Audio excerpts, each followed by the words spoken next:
and welcome everyone to the Capital Mind podcast. If you'd like to know more about us, visit capitalmind.in. And if you'd like to invest with us, do visit capitalmindwealth.com.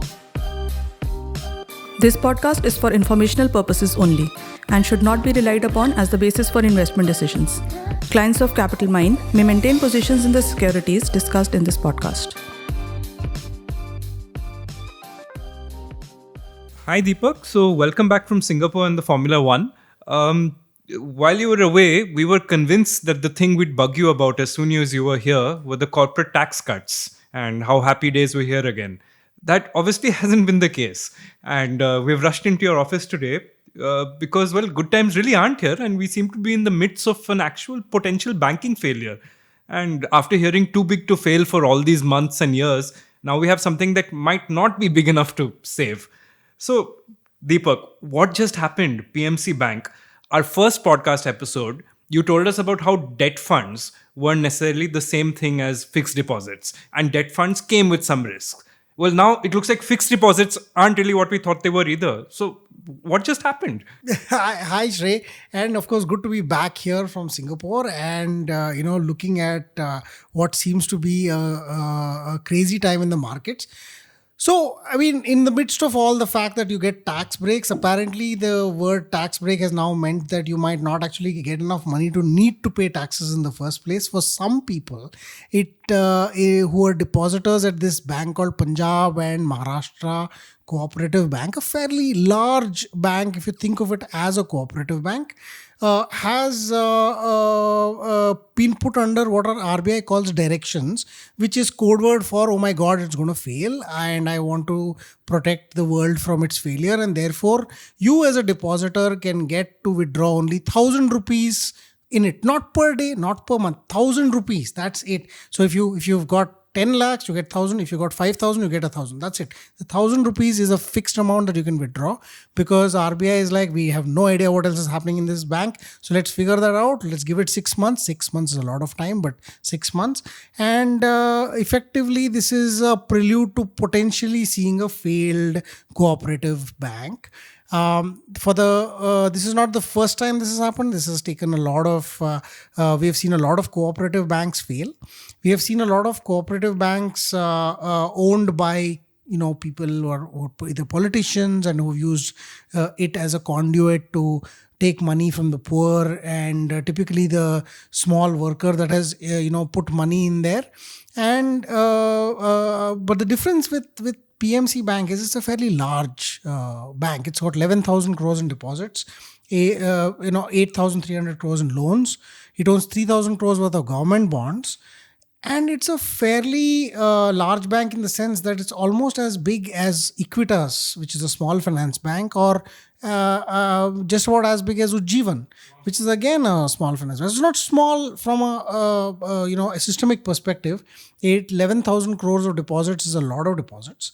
And if we were to consider that, these deposits have been given by thousands and thousands of people, there's a lot of people that are going to be hurt by this not because it's 1,000 rupees that they've lost or that they're able to withdraw. It's because they potentially see that nearly all of their money may no longer be available to them at, regardless of whether it takes 6 months or 9 months, they are seeing the prospect of not getting their money back. Demonetization, daily ATM withdrawal limits, those were higher.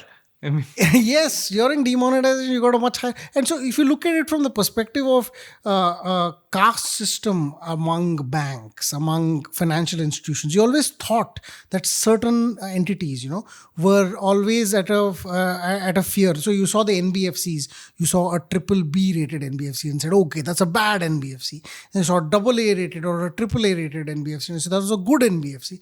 And then when ILFS crashed from being ILFS and AAA, you said, oh my God, these rating agencies don't know what they're talking about. A AAA has become default. But everybody told us one thing, NBFCs, were always risky. Fine, understood. You're allowed to now use a word bank.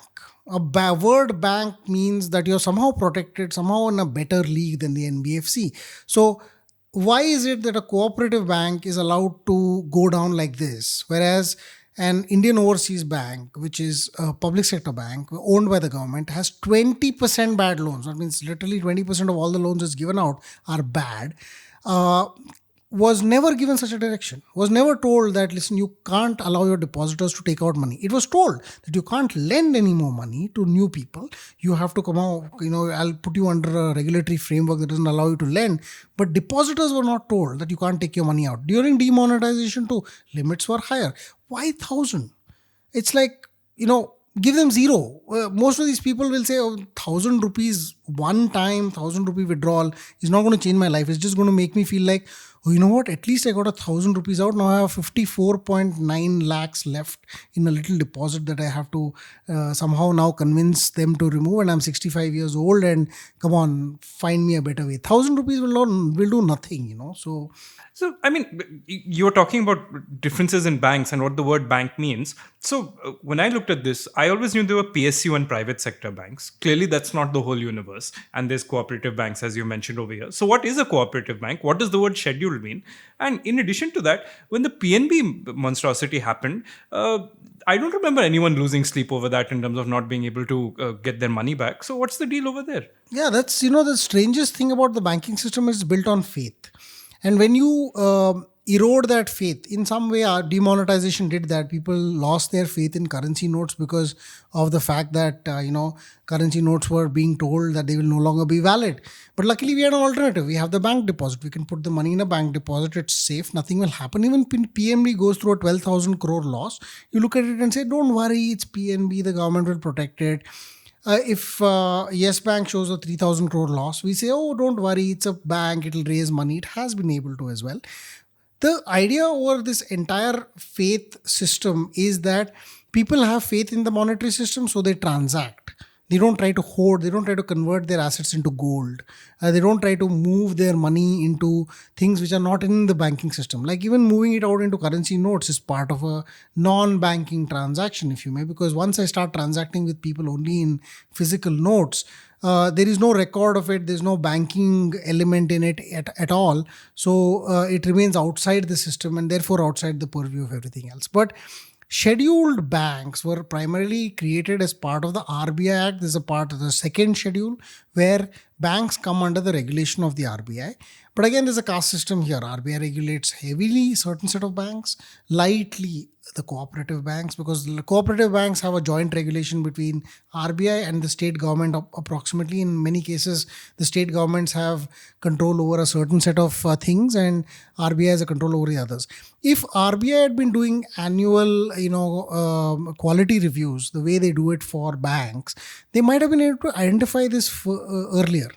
I have no idea why RBI has the jurisdiction to shut down a bank like this, but not to conduct annual quality reviews, because that is the core of the banking system. So the real fear now is, like, unlike PNB, you're letting a bank go down, which is reasonably large in size, and you are eroding faith in the financial system, and eroding faith is never a good thing. One way of building faith in the financial system comes with insurance, deposit insurance of different kinds. I remember during the 2008 crisis in the US, I think the limits were lower back then, but you were still insured up to a number as large as $100,000 per account at that time. And now that's been revised to $250,000 per person. In India, I believe it's called the DICGC, and the numbers are much lower. It's at 1 lakh per account. Is that a number that you think makes sense for our economy right now, when given the way we've grown? Shray, I think the problem really is it's not 1 lakh. It's 1 lakh per person. So it doesn't mean 1 lakh per account. It doesn't mean that if you have 3 accounts, you're going to get 3 lakhs out. It's like as a single person, as part of one entity. So, it's like almost like a PAN. Almost, well, not exactly like a PAN. The reason for that is that if you represent a company and then you have another account as a company, then you get 2 lakhs. So, okay. It's depending on the entity you're representing. Is it a HUF? Is it a single individual and so on? But having said that, there is actually a problem, because this 1 lakh number has not been increased for decades. And DICGC continues to give that insurance, and an insurance payment is made by the bank. By the way, one of the payments that PMC bank can continue to make is insurance payments to DICGC. Oh, Ironically, they can pay the insurance company but not you as a depositor. I see. So it's a strange situation, because having come to a point where they cannot pay you, you can't even access the insurance that they are paying for by not paying you. In a very complex way, the whole thing works to your disadvantage, simply because you have insurance only if the bank fails. This bank has not failed. It's just that I'm not going to give your money back. That doesn't mean I'm failed. To a layman, this is a failure. If you can't give me my money, which I placed with you because you demonetized my notes in the first place, I should have the faith that I can take it out whenever I want. Now, you don't allow me to take it out. You have an app that probably shows me a mobile app. No, this is a very technology savvy bank. This has a core banking system. It had an internet application. It had you could even register it, online with it on a mobile bank, on internet banking, and use NEFT and so on. But in spite of all of this technology, now you can't withdraw money from it, and you don't have access to insurance, which means the insurance which is supposed to pay you that 1 lakh rupees at least. I'm not saying it's good enough, but only 1 lakh rupees is allowed, and even that is not available to you because according to them the bank hasn't failed yet. So there is no point of insurance if you can't access it during a crisis.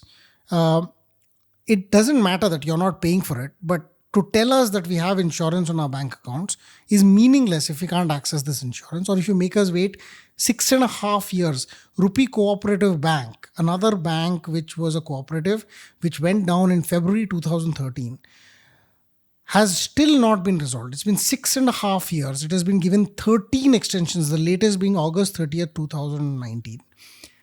Only 1,000 was allowed to be withdrawn. After 3 years, 20,000 was allowed to be withdrawn, and in total. And it still remains an unresolved bank. They're looking to merge it with some other cooperative bank so that can be taken over. But depositors have still not got their money back. So if you make people in TMC, the PMC bank wait another 6.5 years, many of them are going to be so disappointed. And angry, and they're going to be outraged, rightfully so, because you're getting no feedback on how long this process will take, what has actually gone wrong. Remember, PMC Bank actually had only 2% NPAs. Compare that with even some private sector banks which have 3% net NPAs. Okay, so comparatively, it was doing well. It has 12% capital, which means the capital it has is adequate for 12, is about 12% of its total book. So the idea is that it is not very heavily leveraged. In comparison, capital of Punjab National Bank is only about 7%, even after this merger with all these other banks, and not considering the fraud amounts that it has had to, which it will still take over in the next few years. Even with that, PNB depositors are allowed to go, and 12% capital adequacy ratios, 2% gross NPAs, 3.76% gross NPAs, and net NPAs are 2.odd%. So what has changed in 6 months? This was 6 months ago. It was an audited report. Some auditors signed up with it. Obviously, RBI should have seen this coming as well. What changed? And I'm outraged by the fact that you could do this from hero to zero in 6 months without giving any kind of empathy to the depositors who you acknowledge are the poorest and the lowest section of society lowest economic strata of society.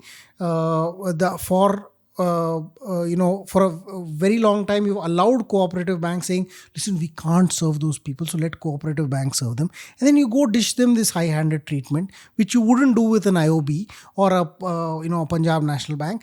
So telling people that it's not RBI's fault is not a problem. It's just technical verbiage. But in reality, it is really RBI's responsibility, and therefore the RBI's fault that this has come down to this. So, fair enough. From a systemic point of view, from a financial system point of view, what is the solution here? What does, say, someone like the RBI come in and do? How do you, both either in this case or going forward so that the next one doesn't happen? What do we have to change? So it's interesting here that we don't know what has gone wrong in the first place. So attempting for me to say I'll fix it by doing X is possibly me taking a high-handed stand in the first place. All right. But I think we have the right to demand more transparency, saying, why are you doing this? If I have borrowed from you as a bank, why will I return you any money if you don't give me more than 1,000 rupees of my deposit back? I'm not going to return you my money. Right? So if I've taken a loan from you, most likely I have a savings account with you and you've now sequestered that savings account. So I'll say, dude, I'm not returning your loans. Even if your NPAs was 2%, it suddenly became 20% overnight because roughly half your borrowers or even 20-25% of your borrowers are simply not going to return your money back. The remaining may already be in trouble and so you've taken a 2% NPA and made it a 40% NPA literally overnight. You may have a problem where you said, okay, listen, these guys haven't revealed the right NPAs to us. What did you do when the same thing was done with Yes Bank? You sent them a warning notice for 3 years. Then you fired the CEO. And in Yes Bank, you still didn't tell them that depositors can't be paid. So you change the CEO. Why don't you do the same thing over here? So RBI should have a calibrated process to understand bank failure, provide transparency rules about how much time it will take. Don't tell us what went wrong because I understand you can't tell us that, listen, some Mr. Pawar didn't pay some Mr. Other Pawar and therefore you are in trouble, because that will obviously lead to political problems and also with the fact that you need to keep secrecy alive. The issue really is that you don't give us a resolution schedule. So you need to give us a resolution schedule and stick to it. In the sense, give us a 6-month time frame and say, listen, in 6 months, if you don't resolve it, I will give you this deposit insurance money at the very least. Second, I will give you a way to track what's happening. So for instance, 25% of all the deposits in PMC Bank are held in government bonds, 25 to 30%. So roughly 3,000 crores. Technically, that means I can give you at least 20% of your money back because I can lose all the remaining loans, but 20% of your money is guaranteed to come back because it's government bonds. These government bonds were valued as of March 30th. From then to now, their value would have only increased because the amount of government bonds and the yield that they held the yield has fallen, the prices of the bonds have increased. So obviously the 3,000 would have increased, but assuming it didn't, 20% can still be paid back. Why doesn't RBI issue this as a clarification saying, listen guys, 20% of your money is definitely safe. I will tell you how much of the remaining is safe in a few months. Right now, please don't go around assuming that 99% of my money is gone, because that's the second. Third biggest thing is that insurance limits are only 1 lakh. I think we need to increase those limits, but maybe it's also time for private insurers to come in and play a part here, because you can have private insurers provide more influence on the system by saying that, listen, we will provide insurance to your bank deposits. It's almost free money for the most part. You don't find banks failing every day, but a systemic effect like this will cause people to desire options which have private insurance as well. So this is, one of the things that RBI I think really needs to do is to understand that they are not a silo.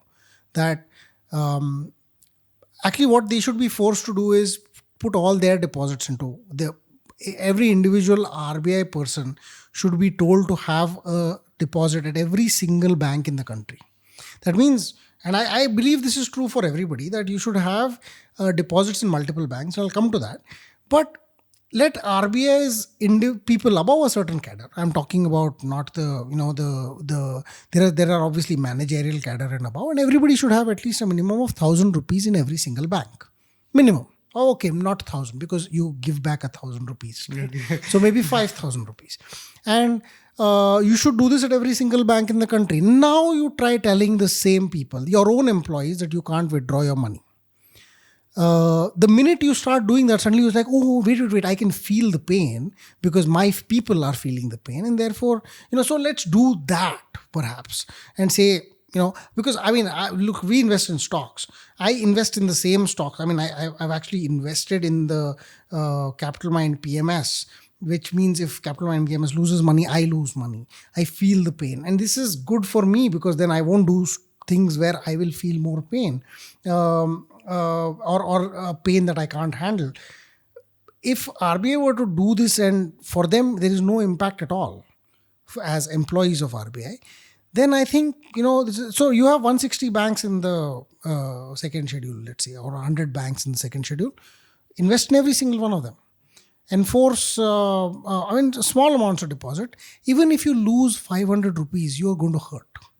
And even if you have 1,500 rupees in every bank, that would only mean what, 1.5 lakhs? That's the rent of a 2-bedroom apartment in Bandra nowadays. So really, if you have RBI employees scatter their deposits across all the banks, and over time you will find that, I think maybe that's one solution to this problem of high-handedness. I'm not talking about bank failure. Bank failures will happen, but high-handedness in terms of telling people that you can only withdraw 1,000 rupees for 6 months, I think that kind of stuff, when deposit insurance exists, should not be allowed to happen. Now, it's been a while since we quoted Buffett, so we have to do it now. The tide seems to be going out increasingly on many fronts. Debt funds are losing money, banks are failing, and stuff like this. So, when we're trying to see now who are the people who are swimming naked, one question which comes to mind to me, so us as Capital Mind listeners, should we now say that today it was cooperative banks, tomorrow, which were potentially, we're not banking at cooperative banks, so we were not exposed. But should we also now start considering moving our money around and open accounts at multiple banks, even if it means dealing with more relationship managers? Shray, I have personally about 12 bank accounts. Maybe in total. That is I absurd, use about but 6 bank accounts on a regular basis, not for anything else, because I have some bank accounts for a certain purpose. I have some credit cards from banks, which I have a savings account only to be able to pay that bank back its money. But one of the reasons I have it is because one of my banks, the one bank that I used to use very commonly, suddenly started charging me for stuff it wasn't charging me earlier. I got angry with it, and then I said, let me open a bank or bank account at some other bank. So let's call it Bank 2. And okay, I'll give you the example. It was actually, I started off with X Bank, and then I went to IndusInd Bank, and I opened another account there, and I said, let me see what happens. So one day when I wanted a foreign exchange remittance of some sort, my primary bank stalled, and they gave me lots of excuses. They returned the money back to the sender, and I had to request the sender to send it again but this time I chose IndusInd Bank. It was much easier and more smooth. So I said, what, it's so easy for me to transfer between one bank and the other using, and that time it was IMPS. UPI wasn't as popular. So I started to create relationships with multiple banks, all for multiple purposes. I have a high school reunion. We create another bank account for that, and then the money goes there, and then the money is dormant, nothing to do. There's no money in there because you used it all the money. But I have a bank account. I'll use it for that. I'll use it for something else. So I've now created multiple bank accounts, and moving money between one and the other is very, very easy. I get 1 lakh of deposit insurance per account. So now if I have 10 lakhs, I might as well have 10 bank accounts with 1 lakh rupees each, or 1 lakh rupees fixed deposit or something like that each. I don't keep my money in bank account deposits. I actually move them to mutual funds. Even there I spread it around because I got some in short-term funds, some in a different kind of debt fund, and so on. I think it's important to have multiple accounts because even if the bank doesn't fail, one bank starts gypping you by charging you too much, adding a layer of fees which you didn't imagine, you can quickly now switch over. Most banks allow you to just send a copy of a checkbook or a statement to be able to switch. So even a mutual fund, I can withdraw into a different bank account by just sending a screenshot of a statement. And after a few days, they'll allow that to be enabled. So now I can withdraw into any bank account I choose. So given that, I feel that it's important for us to have multiple bank accounts. And like Buffett says, it's only when the tide goes down that you find out who's swimming naked. At this point, there are so many people swimming naked. It's almost like you're wondering, whether happening? You're on a nudist beach. So by mistake, because literally everybody seems to be like, the party is on. Let's just, carry on as if nothing bad will happen. Things bad are happening. Even if you're with a public sector bank, I don't think you should consider it as uber safe. And what you should do is therefore have your deposits movable. Things go bad, and look, you got to protect yourself. When I tell you don't put your money into any cooperative bank, it doesn't mean that the cooperative bank that you're with is not safe. It's that RBI believes now that it's high-handed. I mean, it can do high-handed approach to cooperative banks. That means no matter how good your bank is, if it's in trouble, RBI is not going to rescue you. RBI is going to just cut you off. Whereas if you're a public sector bank or your bigger private sector banks or even an Ujjivan small finance or any of those banks, if they are in trouble, RBI is not going to is going to deal with you in a much nicer way, the way it did with IOB or perhaps some of the private banks. Even GTB, Global Trust Bank, no depositor lost a rupee of his money. So even then, you had a functioning bank, even though it was almost nearly bankrupt, and yet people continue to have faith in the system because the bank was taken over. Now, given that approach, if any part of it is eroding right now, you need to have accounts with multiple banks so you can at least move over. Well, I hope everyone has less than 12 at the end of this exercise, because that might get a little unwieldy to manage.